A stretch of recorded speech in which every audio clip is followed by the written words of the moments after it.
வாழ்க வளமுடன். உங்கள் ஜீவிஸ் கிச்சன். இன்றைக்கி நம்ம சில்லி ஃப்ளக்ஸ் எப்படி செய்யலாம் வீட்டிலன்னு பார்க்கலாம். தேவையான பொருள் நான் இன்றைக்கி காஞ்ச மிளகா ஒரு 25 காஞ்ச மிளகா எடுத்திருக்கேன். வானல் காஞ்சிருச்சு. எண்ணெய்லாம் ஊற்றக்கூடாது, வெறும்னா தான் வறுத்து எடுத்துக்கணும். பார்த்து செய்யுங்க ஜாக்கிரதையாக.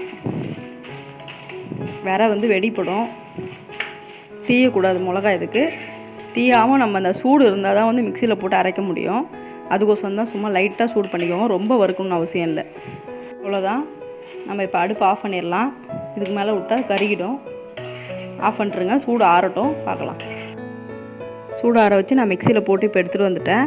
ரொம்ப நைஸாக அரைக்கக்கூடாது, குறைன்னு அந்த வேற கொஞ்சம் அரைஞ்சது அரையாத மாதிரி தான் இருக்கணும். நான் 30 மிளகா போட்டேன், அதனோட தூள் இவ்வளோ தான் வந்திருக்கு.